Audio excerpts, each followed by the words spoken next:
Salut à tous et bienvenue sur la chaîne GaliWeb. Je suis Gali et aujourd'hui on va voir une vidéo sur Photoshop.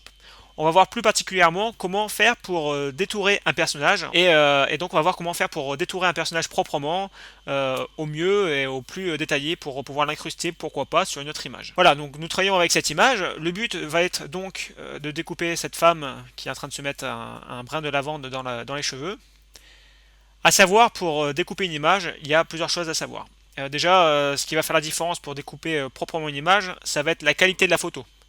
La qualité ne va pas être la même entre une photo venant d'un téléphone portable et d'un réflexe, hein, pour aller aux deux extrêmes. Ensuite, ce qui va faire la différence, ça va être aussi le fait du fond de la photo en fait. Là, on peut voir au fond un champ de lavande. Ça contraste pas tellement, malgré que ce soit flou. Heureusement, ça sera plus facile pour pouvoir détourer le personnage. Par contre, le mieux vraiment est d'avoir un fond uni. Vraiment, ça c'est le top pour pouvoir détourer un personnage et si possible assez contrasté par rapport au personnage.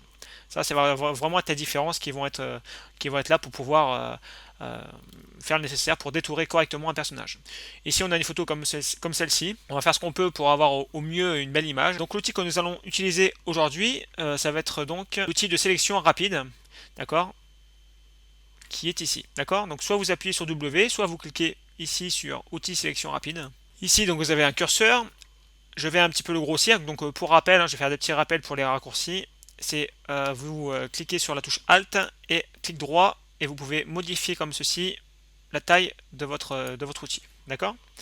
Je vais faire CTRL plus pour un petit peu plus zoomer sur mon personnage et puis ça sera plus facile pour détourer. Et ici en fait, vous voyez, il y a un petit logo plus, vous le voyez dans le rond, et vous allez pouvoir détourer votre personnage. Dans un premier temps, assez grossièrement, d'accord. D'ailleurs, je vais même un petit peu dézoomer. Hop, on fait ça assez grossièrement dans un premier temps. Vous voyez, on va sélectionner les bras, les cheveux, comme ici. Voilà, le coude. Alors, essayez de voir, hein, de ne pas rater quelques éléments. Des fois, ça arrive assez régulièrement que l'on manque quelques éléments. Ça fait un peu tâche quand même. Voilà, donc j'ai sélectionné grossièrement. Hein, voilà, on peut voir je sais pas si vous le voyez, le détour. Je crois qu'on peut faire comme ça. Hop, voilà, vous voyez un petit peu mieux ce que j'ai sélectionné grossièrement. Donc ça, c'est juste un masque pour pouvoir mieux voir sa sélection. Hop, je le sélectionne. Donc bien sûr, je ne veux pas du fond qui sont entre la tête et les mains. Donc ce que je vais faire, c'est que je vais appuyer sur la touche Alt, ou alors ici, vous avez soit retirer la sélection, soit ajouter la sélection. Je vous conseille vraiment de travailler vraiment avec les raccourcis, ça va beaucoup plus vite. Quand vous faites beaucoup de photos, vraiment ça va beaucoup plus vite de travailler avec les raccourcis. Donc j'appuie sur Alt et là vous voyez le moins est dans le cercle et donc c'est pour désélectionner du coup au niveau de l'image. Hop, là, ici, ici, voilà, j'ai désélectionné. Donc là je vais sélectionner aussi le bras de lavande, il fait partie de la photo. Hop, je le sélectionne. Donc voilà, vous voyez le fait de travailler avec les raccourcis, j'ai pas besoin d'aller à chaque fois dans les outils faire plus moins pour pouvoir choisir mes outils de sélection. Les cheveux, je sélectionne très grossièrement. Vous voyez, hop, ici par exemple, alors peut-être un peu gros ce que j'ai fait. Hop, je vais désélectionner beaucoup. Donc là, je rétrécis, hein, je vous rappelle, hein, touche Alt, clic droit de la souris pour grossir ou dégrossir l'outil. Et là, alors non, je vais désélectionner un petit peu tout ça. Parce que la lavande ne m'intéresse pas. Quitte à perdre quelques cheveux, c'est pas très grave, d'accord. On va pouvoir rattraper ceci juste après. Hop, on retire. Même si je perds les petits cheveux, c'est vraiment pas très grave, hein, vous voyez. Tac, on ira les chercher après. Là, je vais retirer aussi tous ces petits cheveux à l'intérieur, parce que ça peut poser un problème après si on veut améliorer notre contour entre le violet là, enfin le violet de la lavande et le reste. Voilà. Je vais prendre cette mèche de cheveux, je retire ici encore une fois. Alors vraiment, ça dépend de la qualité des photos, hein, comme vous pouvez vous en douter. C'est pas toujours évident si on a une qualité de photo qui est pas terrible. Hop. Voilà, voilà. Je vais même désélectionner tous ces cheveux, bah, c'est ce que j'ai déjà fait. Encore un petit peu ici. Hop, encore un petit peu là. Ici, j'ai pas mal de cheveux à récupérer. Donc vraiment là, je fais aussi un peu, je veux dire grossièrement pour un peu me dépêcher, hein, parce que sinon la photo risque de prendre du temps. Alors ici, on a un petit brin de lavande À la limite, il faudrait le retraiter par la suite pour ne voir que le coude de la jeune femme.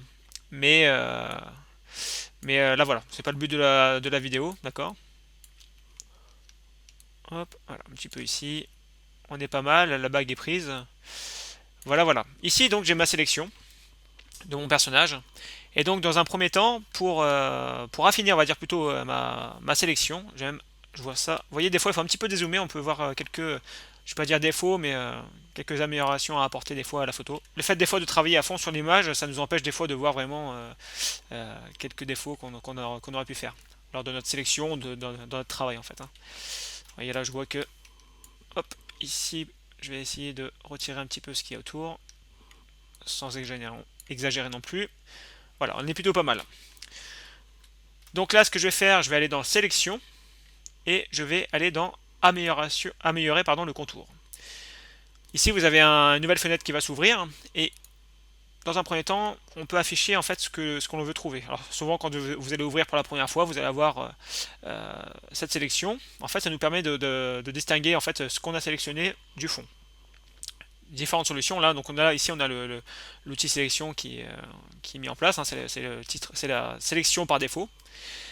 Ensuite, on a l'incrustation, d'accord. On a sur noir, au fond noir, pardon, on a sur fond blanc, voilà. Après noir et blanc, voilà.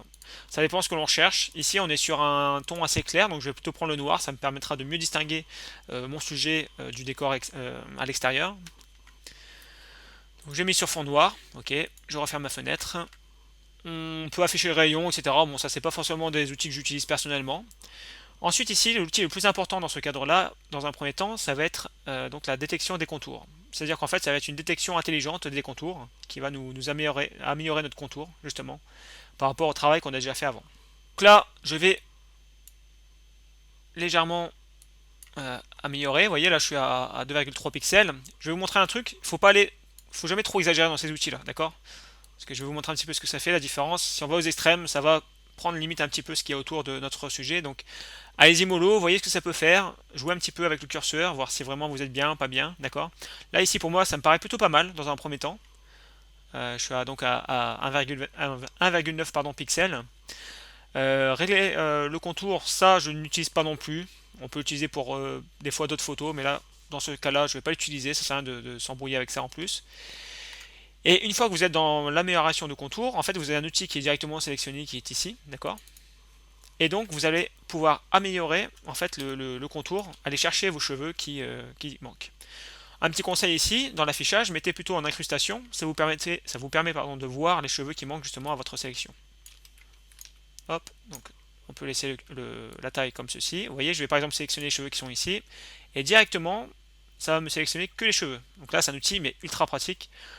Souvent, on a des cheveux qui partent un peu dans tous les sens. Si on fait une coupe nette avec tous les cheveux, très honnêtement, ça va pas faire, ça fait pas terrible, d'accord.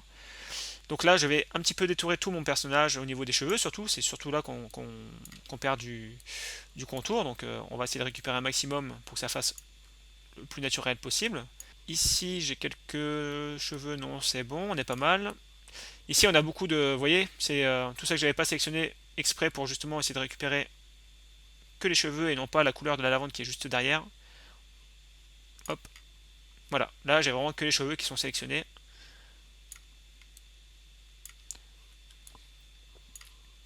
On recommence ici. On va essayer au plus vite. Hop. Et là, j'avais oublié une partie de la mèche que j'ai pu récupérer grâce à cet outil qui est vraiment très pratique, hein. Vraiment, si on devait détourner à chaque fois tous les cheveux, ça serait des heures de travail. Et je pense que je ne sais même pas si personnellement j'aurais la patience de détourer juste les cheveux, quoi. Ça serait beaucoup de travail pour pas grand chose. Enfin, pas grand chose. Ça pourrait être sympa, mais beaucoup trop de travail. Donc voilà, vous voyez là, j'ai sélectionné un maximum de cheveux. Je pense qu'on est plutôt pas mal. Si on repasse avec le fond noir, vous voyez, on est plutôt bien. On va voir si ça passe. Vous voyez, on a quand même du violet qui est ici, mais on pourra peut-être éventuellement le diminuer après. Donc on va rester sur fond noir. Là, ce que je vais faire, c'est juste la sortie. Je vais faire sortie vert. Donc là, je choisis masque de fusion. D'accord. Comme ça, on pourra travailler dessus. Le fait de travailler avec un masque de fusion, souvent ce qu'on dit c'est qu'on travaille de manière non destructive. C'est important sur une photo, d'accord. Comme ça, on ne touche pas directement à l'image ou la photo, on travaille sur un masque que je vous invite à vous informer à quoi ça sert. Vous allez voir ici dans ce tuto à quoi ça va nous servir. Ici, je prends mon pinceau. Ce qu'on va faire, c'est qu'on va essayer en fait de... vous voyez, il y a un petit peu de noir qui est un peu ici. Vous voyez ici, il y a un petit peu de noir sur le fond, même si limite ça se verra peut-être pas trop au moment de l'incrustation sur la photo, ça dépend aussi de la photo bien sûr. Le mieux est quand même de retirer un maximum quand même ce noir. Donc là, ce que vous allez faire, c'est que vous allez prendre l'outil pinceau ou appuyer sur la touche B, brush. Vous allez ici, par défaut, on est en mode normal. Hop, je vous conseille de mettre sur incrustation et on va directement travailler sur la photo. Alors moi personnellement ici j'ai une dureté à 8%, donc le mieux c'est de travailler aux alentours de 10%, hein. Comme ça évite de... c'est un travail on va dire un peu plus progressif que mettre directement à 100%. Je préfère passer plusieurs fois on va dire ma souris sur une zone que passer en une seule fois et des fois c'est trop flagrant en fait. D'accord. L'épaisseur, ça vous choisissez et l'opacité à 100. Et ici par exemple vous voyez tout ce noir, on va travailler dessus. Vous voyez, ça va retirer un petit peu le noir qu'on peut avoir par rapport au... C'est pas vraiment du noir en fait, hein, c'est la lavande qu'on a derrière en fait, hein, qui, qui, qui reste un petit peu par rapport au fond violet qu'on pouvait avoir. Vous voyez, autour de la lavande, ça peut être pas mal aussi de travailler dessus. Hop. Vous voyez, vous pouvez travailler un petit peu comme ça. Après, à vous de passer plus de temps, hein. Là, pour la vidéo, du coup, je passe un peu moins de temps. Vous voyez ici, c'est ce que je vous disais pour le coude. On pourrait encore travailler, hein, faire des transformations pour justement des transformations, des modifications de la photo pour avoir un coude qui paraît normal, quoi. Mais là, c'est vraiment pas le but de la photo, d'accord. Ça nous prendrait un tout petit peu plus de temps, pas grand chose, mais vraiment pas grand chose. Ici, ma photo est plutôt pas mal, vous voyez. On a bien sélectionné les cheveux, on est vraiment bien. Euh, on a vraiment une bonne image avec les cheveux sélectionnés, ça fera quelque chose de beaucoup plus naturel au niveau de la sélection. Donc maintenant que j'ai mon image, le but c'est de l'incruster sur une photo. Donc j'ai choisi cette photo ici pour incruster cette femme, qui est plutôt bien choisie, enfin qui est plutôt bien choisie. J'ai choisi en même temps un peu fait exprès. L'éclairage est plutôt pas mal, on a un côté plus sombre que l'autre, et donc ça va plutôt bien rentrer avec ce personnage. Donc ici, ce que je vais faire pour sélectionner mon image, vous avez deux solutions. Soit vous l'enregistrez, et vous l'importez donc dans votre nouvelle image, ou alors ici pour aller plus vite ce que je vais faire c'est que je vais copier l'image et l'importer sur l'autre image, d'accord. Donc ici je fais un CTRL A pour sélectionner toute mon image et important, si vous faites CTRL C ça va poser un problème, je vous montre tout de suite ce que ça fait. Hop, si vous faites un CTRL C ici et que vous faites un CTRL V, donc un copier-coller de l'image, et bien ici vous allez importer directement toute l'image, d'accord. Donc pour en fait copier juste ce que vous voyez à l'écran et non pas tout le travail que vous avez derrière ou toute l'image, c'est de faire CTRL majuscule gauche et C, d'accord. Donc ça équivaut à un copier-coller, mais un copier pardon, mais là pour sélectionner vraiment que ce que vous voyez ici. Vous retournez sur l'image et vous faites un CTRL V et vous voyez ici j'ai bien seulement ma sélection qui apparaît. Et donc voilà, donc ici le but c'est pas de travailler vraiment sur une image, d'accord. Le but c'est voilà, de vous montrer l'effet que ça peut donner. On voit ici vraiment que l'image est plutôt pas mal au niveau des cheveux. Si on fait un petit zoom même, vous voyez vraiment on a la sélection des petits cheveux, tout le contour, ça paraît totalement naturel pour la sélection. L'image est plutôt pas mal puisque du coup on a un côté clair à gauche de la photo et un côté plutôt sombre à droite, donc c'est plutôt pas mal. Je pense quand même que je vais la laisser comme ça. Le but c'est pas de traiter une photo, hein, c'était vraiment vous montrer l'effet que ça peut donner. N'hésitez pas vraiment à travailler là-dessus sur votre photo. J'en ai fini pour ce tutoriel, j'espère qu'il vous aura été efficace et qu'il vous sera efficace pour vos prochaines photos. Comme je vous disais, hein, ici on est sur une photo de qualité, ça peut fonctionner sur pas mal de photos, surtout maintenant avec nos téléphones portables, au minimum vraiment on peut avoir des belles photos de qualité. Ce qui est important, si vraiment vous avez une idée de vouloir détourer un personnage, n'hésitez pas à avoir un fond qui contraste totalement et voir au mieux uni derrière le personnage. Ce sera beaucoup plus facile. Et aussi, un truc qui paraît évident, c'est si jamais vous avez quelqu'un qui est brun, bah, mettez pas un fond noir derrière, quoi. D'accord. Là, ça va être beaucoup plus compliqué à détourer. Voilà, j'ai fini avec ce tutoriel. J'espère que ça vous aura apporté un plus pour vos travaux sur vos photos. N'hésitez pas à vous abonner à la chaîne si la vidéo vous a plu, il y en aura d'autres par la suite. N'hésitez pas non plus à mettre un petit pouce bleu si ça vous a plu et laisser un commentaire, je me ferai un plaisir de vous y répondre. Voilà, je vous dis à bientôt sur la chaîne GaleiWeb. Salut!